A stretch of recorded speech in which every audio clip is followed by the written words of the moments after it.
I've owned my Rebel 500 for the better part of this year, but my time with it is winding down as I'm getting ready to sell it and take delivery of my new Rebel 1100, so I figured it would be the perfect time to hop on and go for a ride, and I'll go over what my top 3 likes and my top 3 dislikes are with this bike in my time owning it, and I may even get silly and throw in a 4th bonus dislike. Cue the intro. Perfect.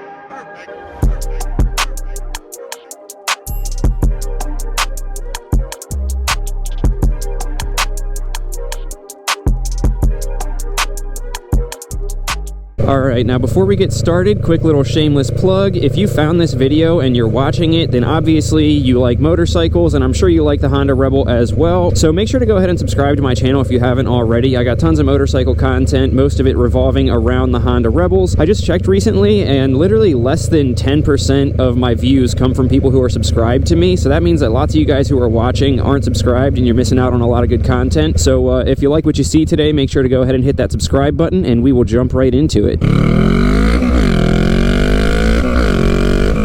Alright, so the first thing that I like about the Honda Rebel 500 is that it's just fun. There's no two ways about it. It is just one of the most fun bikes I've ever ridden. Between the fact that it only weighs like 400 pounds, mixed with the fact that it has a short wheelbase, so it's super flickable, the best word to describe it is fun. I have a blast on this bike. It's not the fastest, it's not the best, it's not the nicest, but I always find myself hopping on this bike instead of any of the other bikes that I've owned while I've had it. It doesn't matter if you're a beginner or an experienced rider, I feel like you would just have so much fun on this bike. You can wheelie it, you can take it on twisty back roads, you don't have to worry about it being cumbersome and heavy because it's so light you can just throw it around and not even care. It's just an absolute freaking blast. So of course that had to be the lead off with just, it's fun. Now the second thing that I like the most about this bike has got to be the fact that you can customize it in so many different ways to make it your own. And that's definitely apparent as you're looking online and looking on the forums to see what everybody's done to the bike. Obviously with any motorcycle you can kind of customize it and make it your own, and that's half the fun of it for me. But with these bikes it's just awesome. It's like a blank canvas almost. You have people doing anything from a scrambler conversion, which is like where you do like the different like longer seat, and some people put like the knobby tires on it and stuff, to, you know, you have people doing the really popular bobber conversion where you take off the rear fender and kind of make it bare bones. You have people that do more of like the Harley style where they put like bar risers and put like fairings on the front, and then you have people that just keep it traditional and just keep it kind of, you know, how it comes, maybe throw on a sissy bar and an exhaust and they're done with it. But there's just so many different things that you can do to these bikes, and you know, they're relatively cheap to do all of these cool things to them, and I just love, you know, going online and seeing all the different Rebels and seeing that like no two of them look the same. You can make it your own and kind of like show your own style through them. So that is the second thing that I love about the Rebel 500. Rounding out the top 3 of the top 3 things that I like about this bike isn't really even about the bike itself, but it's the Rebel community. I just cannot get over how warm and welcoming and just kind the Rebel community is, and I think lots of that has to do with the fact that lots of beginning riders end up with the Rebel 500, so they're still fresh to the motorcycle world. They have a lot of questions and things like that, and you see like people who used to ride and get back into it with the Rebel 500, and they're there to answer all the questions, and everybody's just so like warm and inclusive and always there to answer questions and help people through things, and I just love that, you know? I mean, I feel like certain other motorcycle communities you don't really see that. I'm not super involved in any other motorcycle communities, but like, you know, I've had my VFR 750 and my VFR 800, and like, no hate, but lots of the people who ride that bike are like older dudes who have been riding forever, and they're just kind of assholes sometimes, honestly. Like, you'll ask a question and people are like, oh, you don't know that, da da da da da da, and I don't know, you don't get that with the Rebel. You know, I'll have people from different countries, different continents commenting on my videos like, oh man, Rebel love from Indonesia or whatever, and like, I don't know, it's just great. You really cannot beat the community. Again, a shameless plug, if you have not already,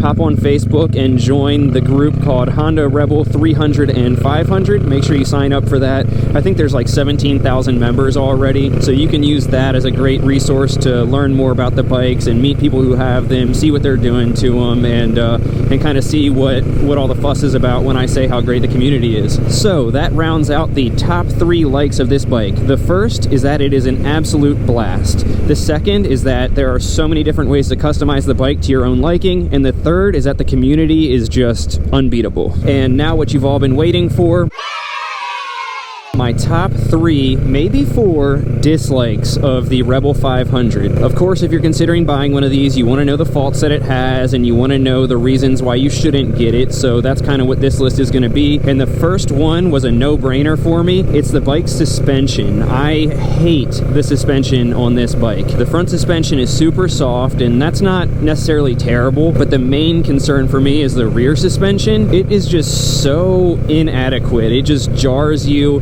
Oh, why did I do that? And it has 5 different settings you can put it on, and I've tried out pretty much all of the settings to see, you know, does setting 2 work better for my weight? Does setting 3 work better? And no matter what, guys, it just jars the living crap out of me. And honestly, there are certain areas that I go to that I don't take this bike specifically because I know how bad the roads are. Bruise my kidney. And I know that it's gonna straight up compress my spine the entire ride. Now, obviously, you can put new rear suspension on it. You can put new internals in the front forks or whatever, but that costs extra money, and we're just talking about the bike as it comes. So, hands down, first dislike about the bike is the terrible suspension. Second dislike about the bike is the highway capabilities of it. Don't get me wrong, it can go on the highway just fine, and, you know, if you want to cruise at 70 or 80 or whatever, it'll do it. But for me, it's just the fact that there are so many more capable bikes out there in the same price range that if what you're looking for is a highway cruiser, this might not be the bike for you. I love the fact that the bike is super lightweight because that's one of the things that makes it fun, but when you're on the highway, honestly, sometimes it can get a little bit scary because it's so light that it just gets blown around all over the place. I rode this bike to a dealer that was like 25 minutes away the other day to inquire about the Rebel 1100, and going to the dealer, I was on a main highway where the speed limit is 65, and it was pretty windy that day, and you know, in order to stay up with traffic, you're doing 75 or 80, and I'm not gonna lie, I've been riding for like 6 years or whatever, but it was a little bit scary because it was windy and I was doing 80, and you know, there's no fairing or anything on this, so my helmet's getting pushed back by the wind doing 80, and I'm getting blown left to right because, you know, there was like 15 or 20 mile per hour winds or something like that, and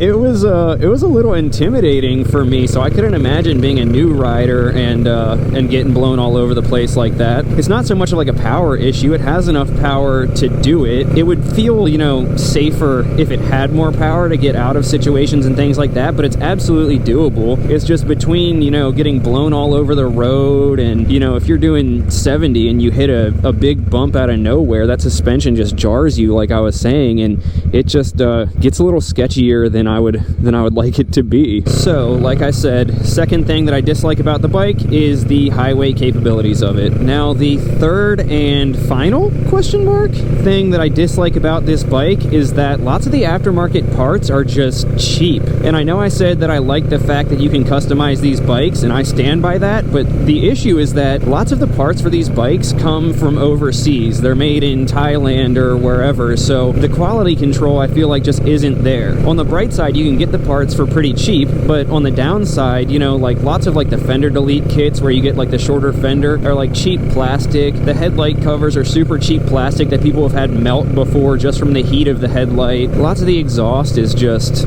you know, crappy, leaves a lot to be desired unless you want to spend, you know, $400 on like a Two Brothers exhaust or whatever. And not to mention, because it's coming from overseas, it just takes so long to get there, and there's nothing worse than being excited about a new part for your bike and then having to wait 2 months for it to come in. Now, don't get me wrong, there's still quality parts that you can get for them, like the Corbin seat, Two Brothers exhaust, things like that, where you don't have to worry about the quality control, but you're obviously spending a lot more money on it. So the third thing that I dislike about these bikes is that while there's a lot of aftermarket parts for them, lots of them are just cheap and leave a lot to be desired. desired. Alright, so let's recap on the top 3 things that I dislike about this bike. The first one is the terrible jarring suspension. The second one is the lackluster highway capabilities of the bike. And the third one is the cheap aftermarket parts for the bike that take forever to get here. Now, I have to throw in a 4th dislike. And I know it's weird that I was able to come up with 4 dislikes and only 3 likes, but I feel like I just have to do it. The 4th and probably most crucial dislike about this bike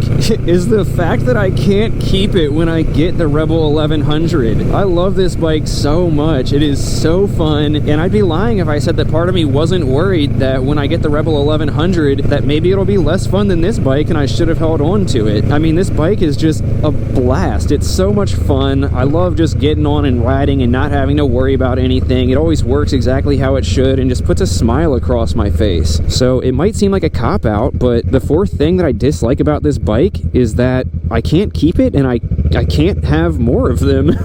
Alright guys, so there you have it, the top 3 likes and dislikes of this bike with a bonus 4th dislike. Let me know what you think. If you own one of these bikes, do you agree? Do you disagree? What would be your top 3 likes and dislikes? And if you don't own the bike yet, hopefully that helped give you kind of a clearer picture of what you can expect out of it. If you're new here, make sure to go ahead and hit that subscribe button. Make sure to give the video a thumbs up if you liked it, and definitely stay tuned because hopefully within a month and a half, I'll have my Rebel 1100. And like I mentioned in my other video, pretty sure I'm leaning towards doing a raffle for this bike where, you know, put in $100 and you have a 1 in 65 chance of winning the bike. So definitely stay tuned for that. Thanks so much for watching, guys. As always, love you. We'll catch you on the next one. Peace!